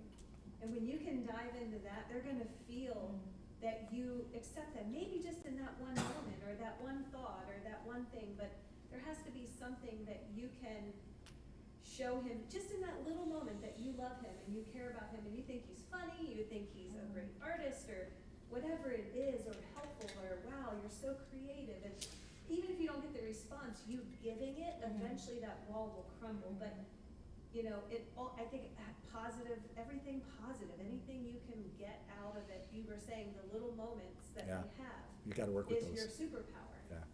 So unemotional correction, super emotional positive is basically the concept. Can you imagine growing up in a family like that? Wouldn't that have been wonderful? Oh my gosh. It would have been so wonderful. How detailed are you in like helping them to identify what they did wrong? Like, that's probably one of the first steps, to be clear what your expectations are in that moment. Yeah. Before you say, well, this is not good behavior, and then you turn the switch on to something else. is it important to really identify it in a clear way, or does that get too much Minimally minimal? and clearly, minimally. There's no value in a lecture. A lecture is just another version of punishment. And they will just, the risk in punishment, by the way, is they'll end up just not liking you. That's the risk of punishment. And literally in the research, you gotta be like 12-1 reinforcement to punishment. 12-1. You gotta be high on reinforcement. If you find yourself doing 5, 6, 7 moments of punishment, you know that you are actually unethical if you were working for me. And you'd be called out. We'd be tugging your chain. Matter of fact, all of the programs that we use are positive. We can't punish by law. Cannot punish. Except we can take away a token. But it is a punishment. That's So a you punishment. just have to play on words. Yes, Okay. yeah. What's so hilarious is school districts are like, we're not punishing this school, and teachers are at the end of the hallway, get back here and show me walking. And like, that's punishment. Oh, you are a teacher after all. Yeah, you gotta use punishment. You cannot expect to only reinforce, but it's gotta be at the right ratio.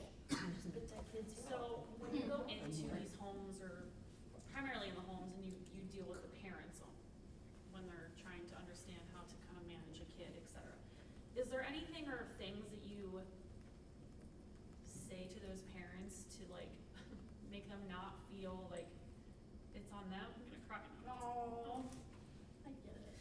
Because raising a kid with special needs is vastly different than one without. And I feel like the weight of the world is just constantly on the parents' shoulders. Mm-hmm. And we always focus on validating the kids and making sure the kids are managed and they're okay, but do you say anything to the parents to like help them get through those periods? Because I wanna raise the white flag on a regular basis. Yeah. This is a bowl of ice cream Yeah, you need some reinforcement. for bats. One thing I routinely, it's not exactly what you're asking for, but one thing I always tell our parents is if this feels mechanical and robotic and kind of strange, you know you're on the money. This is what this is. Because the way we were raised, most of us, this is not, keep your punishment emotion-free and then variably reinforce heavily. That's not how we were raised, and so, matter of fact, if there's any one piece of research or book that I've always wanted to write, is how in the world do our parents with special needs kids survive? And you can go through the literature, it's replete with stress levels of parents, depression levels among parents with special needs, and all these problems with parents with special needs. Because it's hard, divorce rates among parents with special needs, it's all there, and it's not pretty. So, yeah, it's gonna be a grueling life, it's gonna be a fight. And, is this a challenge that God has decided you have the skills for or not, Oh, listen, him and I have had many talks about that. I question that on a daily Right. basis. Yeah. So your list of questions for me. We're real close in that. I've seen parents not deal with it very poorly. Like, I've seen parents that are just not even there, untrainable, and we just leave. If we don't have, matter of fact, each one of our treatment plans has at a minimum 2 parent goals. And we have to show the insurance company that we're training the parent, and we take data on the parent to see if you're doing it. Because it's not just us treating the child. Your interactions are like everything, matter of fact. You are the computer and your child's walking up to it with the mouse, and how consistent can you be? Yeah, well, I love my husband, he's amazing, I am the default parent, and so it's just like Yeah. everything, and I try to just soak in and get as much knowledge and information and Yeah. all the things, and every age we get to, now we're dealing with the hormones coming in, I'm like, oh my god, we're not gonna make this, like, we're not gonna survive the teenage years. Yeah. So it's just, Yeah. Is there any other resources that you know of, like YouTube classes on dealing with this stuff that, like, I mean, we can go back and watch this and really kind of let this sink in and process it, but, or maybe we can have more stuff like this going on to where, I mean, you could rerun these last 2 things and I would get more out of each one. I mean, this is how I think bankrupt we are of just some good practical parenting stuff like this, but any other kind of resources? That book is great.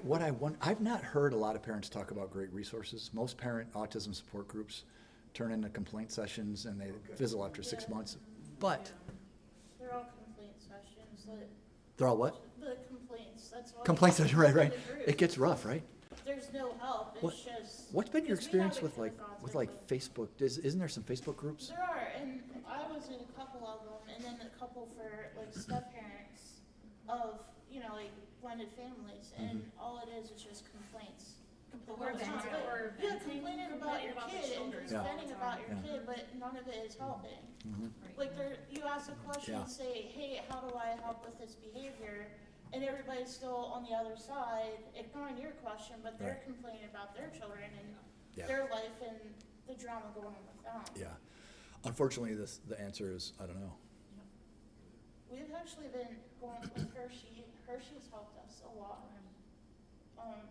Even just recently, and then with Vista. I think those groups are good though too, because when you, for one thing, when you get with AA, like when people get what you get that other people don't get, like there's like that support there.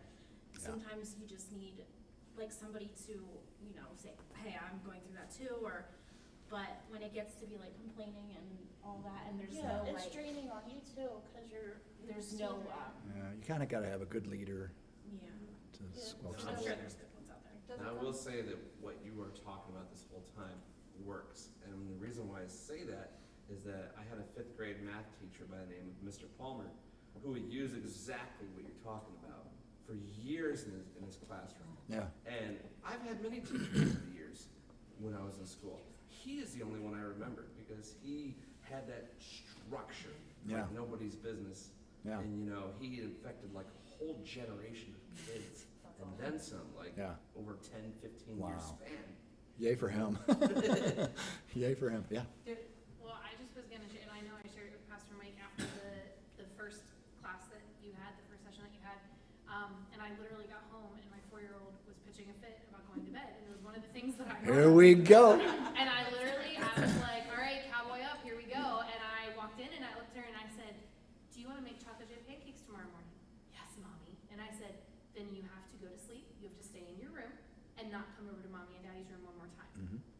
If you get out of your bed even one time to come over to our room, no chocolate chip pancakes in the morning. No chocolate chip pancakes? No. She's a chocolate chip Let me pancake tell you, lover. the child did not come into our room. But the next morning, she came down the steps and I was in my office and she came down the stairs, she goes, Mommy. I said, yes, Herbert. She goes, I stayed in my room. So we're making chocolate chip pancakes? And I said, we absolutely are. And We're I got making up the and chocolatiest we chocolatey put chocolate extra chocolate pancakes. chips in the pancake. I think there's more chocolate chips than pancake batter, but she ate them and she loved it. Yes. And literally Yeah, every night yeah. since then, we have not had any issue because every night we've changed the variable Yeah. of, hey, tonight, if we stay in our bed, tomorrow we'll go outside, tomorrow morning we'll ride your bike, or we'll Yeah. go out to the swing set, or Okay. we'll go do this, or we can have some snuggle time in mommy's bed, Uh-huh. or Yeah, whatever yeah, it is. And like she's at the point now, but we've been doing it so consistently that she wants to choose what it is. So she'll say, if I stay in my bed, can we do this? Oh my goodness. And I'm like, absolutely we can, and then just sticking with You got in that. front of it. I'm telling you, like that was huge. And then with Judah, it was the hair pulling for Harper because he's one. And he just would go up to her and literally rip her hair out and to get her attention. So you had mentioned that every time we saw it, to try to grab his hand and put it on her shoulder or on her back or something. And now, literally, it's still a couple times that he'll pull the hair, but he'll go up to her and I'll say, "Oh, tap sissy," and he'll go up and he'll tap on her back or on her leg or Yeah. on her shoulder Yeah, or yeah. whatever. Yeah. And she actually, literally, I looked at her and I said, "Harper, you have to help mommy and daddy with this. When he taps you, you have to say, 'Yes, Judah, what do you want?' Every time he does it, she turns around and says, 'Yes, Judah, what do you want?'" And he'll giggle and he runs away. He doesn't, he doesn't want anything, but Yeah. it's turned into this little Oh, game. that's so cool. And so we implemented this as soon as because my husband wasn't here last time and he's not here this time, he's at marching band, but he said as soon as he started seeing it working, he goes, "Okay, what else did Paul say?" And I was like, "I'll let you know after part 2." What else did Paul say? Oh, that's great. Good for you. I love that you got ahead of it and that instead of just punishing getting out of the bed and coming to see me with a scolding and a verbal reprimand, Yeah. it was like, hey, I'll reinforce you for not coming over to my room. Yeah. And Because we were doing the scolding, because we had said, we'd come over and we'd say, you know, what, do you need something? Like, we already went to the potty, we already got a drink of water, we already did all this, like, do you know, oh, I don't know how to fall asleep. Okay, well, let's get back, you know, and then after this, then it was like, we're not talking to you, we're just gonna walk you back to your room, and then it was fits and all of those things. But let me tell you, as soon as we gave her that little, that little carrot of, if you stay in your room, and she always prefaces to us now every night too, she goes, unless it's an emergency, right, Mommy? And I said, yes, if it's an emergency, like. That's right. Whatever, you've had That's an accident, right. And so, yeah, so. I gotta see blood. There must be blood somewhere. Blood or vomit somewhere. Yes, but I mean, she's still in pull-ups, so like she's not potty trained or anything like that. So occasionally she'll get up to go to the bathroom, and then, oh, Mommy, I got, you know, I need help changing off my pull-up or whatever it is. And it's like, yeah, those are instances where you need Mommy and Daddy's help. But she's starting to learn that difference between, I just want to come see because I feel like I'm missing out on something that you're doing, which is nothing, rather than going to bed. And so, so she's starting to connect the dots there, which has been much better sleep for Mom and Dad. We have relatives, Lauren and Paul Smack, and their oldest boy would just pester them at night. So they said, if you come in our room, you have to sleep on this rug. You can't bring your blanket and no toys, but you can sleep right there. And then everybody that stays in their bed gets, I think it was like gummy worms in the morning when they got up or something like that. So first morning, he wakes up and all his two other brothers are getting gummy worms. Like, oh, but you didn't stay in your bed. Yes. And it cured them right away. Yeah, and we've tried to be that consistent because we've tried it with some of the other things, like if it's later in the day and we're kind of starting to get wound down or whatever, and it's, oh, well, if you help us with picking up your toys, then we can do whatever. And you always said it doesn't have to be something like, it doesn't have to be food, it can be something different, something that she likes. And so she loves to go play in the basement. So, oh, well, if we pick up our toys in the living room and you help pick them up, clean them up, put them in the toy box, then we'll go downstairs to the basement. Well, then it took one time of her not picking up her toys and then going and standing and opening the door to the basement and us closing it and putting the child lock on it. And she said, what do you mean? And we said, no, we gave you a time frame to clean up your toys. We were picking up toys and helping you, and you did nothing. So now we're not going to the basement. Her future boss and spouse are going to love you. Yes. I was telling you, we have been trying to literally piece by piece find like where those little consistency parts can play in, and we've seen a huge difference in just the behavior, like her overall behavior and her overall. The 1-year-old is a Tasmanian devil, so that'll be a little different. Different here in a couple years, but it's the little tasks that we can put in or little tips that you had given were so beneficial. Nice, very nice. Congratulations on that. The sleep thing. So, God love my daughter. Y'all know my daughter, but we still to this day, she has severe anxiety. Like cannot be alone. Like freaks out if she's by herself. So there's certain nights where she still comes to our room because she will not sleep in a room by herself. Mm-hmm. So for a while, we would just fight it. We'd go back to her room. We would sleep in her room, and it was ridiculous. Nobody was sleeping. So then her doctor recommended like getting like a cot or a camping cot to put beside our bed. So How old is she? she's 11. Okay, very She's good. 11. Okay. But she's my neurodivergent. Ball of joy. So even last night, she came over at like midnight. She had a nightmare. Hysterical. Like, would not go back to her room, was terrified of being in her room by herself. Like, mess. Slept on the sleeping cot. Beside our bed. Can I sleep in your bed? Absolutely not. There's the cot. Like, I like it. you know I like you it. can't be That's in good. our bed. Like, that's not a thing. You can sleep here on the cot. But I almost feel like, is that still reinforcing the behavior of not sleeping in her room? Yes, it very much Like, is. then how do we combat that with being hysterical to be in the room by herself? Because we went through a period of time where I couldn't even walk out of the room. Her anxiety was so bad. Yeah, you know, in treating anxiety, what you have working against you is that as a therapist, you're supposed to never let, and you can't do this, you're supposed to never let the anxiety win. Right. Because that means it gets stronger. Right. And it's been variably reinforced. So I think that's a pretty good compromise, because there comes a time when if a child is like extremely anxious, like that level, you can't put them in their room and flip the doorknob around and lock it. Right. this is not just, I want to get out of my room, this is, I'm extremely anxious. Right. So I think that's a pretty good compromise. And then later on, we had a really fun experience with our daughter where she was kind of like that, not extreme anxiety, but just coming over the room too much throughout the course of her life. And one day I was like, wait a minute, I'm a behavior analyst. How come I don't have a plan for this? But she was like 16 at the time, still like, Mom, can you just lay with me for a few minutes? And so I thought, well, this is, what do you do for a 16-year-old? She doesn't game, she doesn't have a car yet. What would be valuable to her? Cold hard cash. So we said, Erica, because she did display, she might go 2 or 3 or 4 nights in her own bedroom. So we said, if you could go 14 nights by yourself. She's 16 though, not 11. Right. Like I wouldn't do this for 11. What did you Maybe- give her? I'm just Oh, curious. $500. No, What? not just to her. This was an investment. $500 to her. Investment. Why are And- you not my father? Maybe it was $250. It was a lot. It was a lot of cash. I had to get her attention. I had Yeah. to do this one Yeah. time.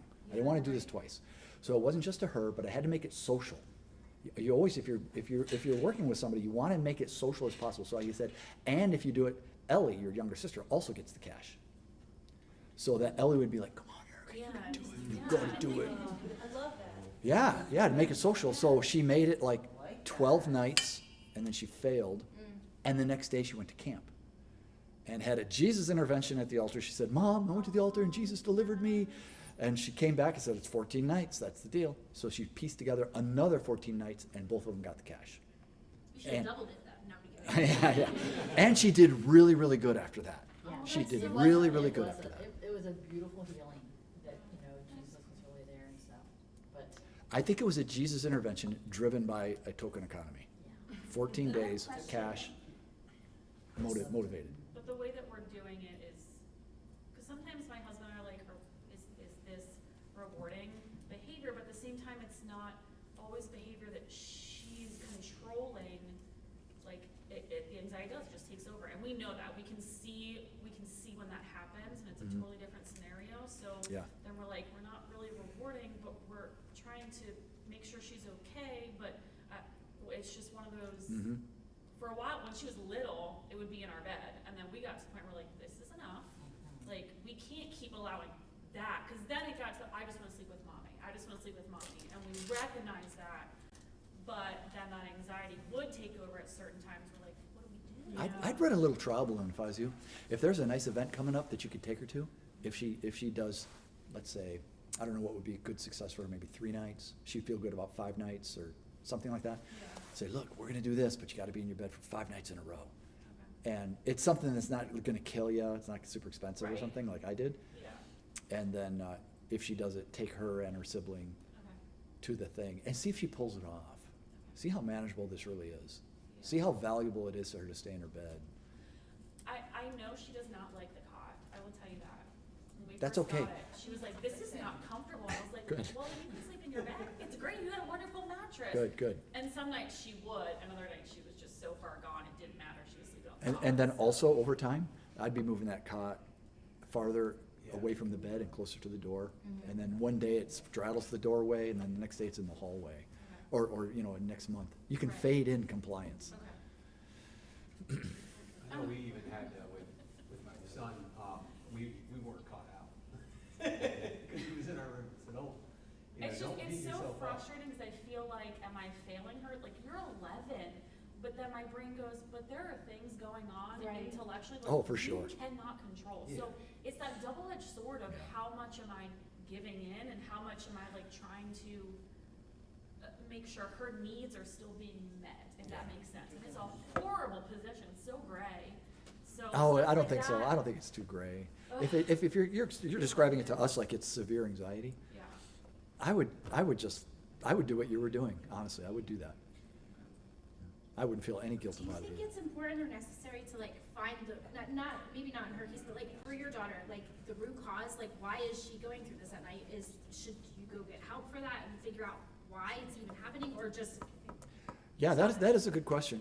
Most of the time as behavior analysts, we don't, like when we treat depression, we don't go back. And we have as much success as all the other modalities that go back. It's the weirdest thing. If for a behavior analyst to treat anxiety and depression, matter of fact, all of your anxiety protocols are behavior analytic in nature. Like it's, if you have anxiety, the literature says, well, you gotta do CBT, cognitive behavior therapy. Cognitive portion of the whole therapy trip is like 1 or 2 sessions to identify the cognitive structures. Well, this is what I think, this is what I think. And the rest of it, the workhorse, is behaviorism. Where are you contacting reinforcement? So when we're talking to a person that's depressed, we hardly even do the cognitive part. We're just like, well, you're not contacting enough reinforcement, really? Let's manage this. And we'll experience the 65 to 70% success rate in long-term depression relief that the cognitive behavior therapists do as well. But we're both, at the core, we're both doing behavior techniques. But, so sometimes there's a root cause that's important to get to. Like, maybe Robin and I's anxiety in the house drove that. Or, Well, she actually had a trauma situation that we knew of, so that. Yeah, she had a nightmare that was very real to her, Yeah. a bad We nightmare took her one to a time. counselor, kids counselor and stuff, so we did along the way, Okay. yeah, we knew what we were. Like I'm with my youngest daughter, her anxiety can be so debilitating, like social anxiety. I suffer terribly with anxiety, so I tend to, okay, well then we're not gonna do that. Like I'm not gonna make you go through it. And then that's not what you said is not. Right, you that's wanna be not- careful with that. She's gonna be 40 like me and like not doing something Yeah, because of her yeah. anxiety. So I'm glad you said that. Yeah, we go all the route of systematic desensitization or habituation, they call it. Where like, oh, you hate spiders that bad? Guess what you're gonna see for the next month with us is spiders. You know, that's, and, but a spider in a picture that's like this big, like 400 yards away, and it gets bigger and closer, and it works. You know what's really cool about that? That's exactly what sorry, these are my wine words, but that's exactly what they did with my oldest with allergies, is to treat, because I said, what is a treatment other than just giving him medicine all the time? Like, I don't like medicine. What else can we do? Yeah. And they literally gave him a shot once a week of the allergens that he was allergic to Yeah. in small portions. Fascinating. And it got bigger. Yeah. Yeah, they And that suggest was getting the treatment, but it's the honey same concept. I just learned that like 2 weeks ago that you can do that. Yeah, and it did, I mean, he's not on allergy. You can incrementally relieve somebody of their allergy. Well, Yes, it's he's sort not- of like the he old doesn't style, have taking a little bit of poison, building He's up not your on allergy medicine. Yeah, tolerance. right, same thing. I like that. He did it as a child, and he's 21 now and is not on allergy medicine. Good for you guys. That's what we need to do It for didn't Ivy. help me at all. Oh, okay, I was on allergy shots for okay. 25 years. Oh, wow. They finally took me off, and I'm still allergic to everything. Okay. So I think they may have overdone it. Okay. I don't know. But they say if you get honey, you should get it like locally and Yes. like where the Yeah, pollen it's is. got the So I stuff just in it. found out earlier that Yeah. analogy. Yeah, of, it's the like, same thing. To get your brain over the fear Yeah. that you have, Yeah. it's little increments of seeing the same thing, it's Yep. basically the same concept. The body is so funky. You can give it, I was reading on, what do they call that? The effect when you take something, but it's not really. Placebo? Placebo effect, yeah. And they give somebody a shot that stimulates stem cell growth or some kind of growth hormone. And it does it, they give you the shot again, and it creates all kinds of growth hormones in the body. And then they give it an inert material in the body, but because the body got a shot in the same place, it creates all kinds of growth hormone Wow. again. That's crazy. The body is on its own thing as well. Wow, amazing. That is so bizarre. That's scary. Yeah. It's interesting, isn't it? Yeah.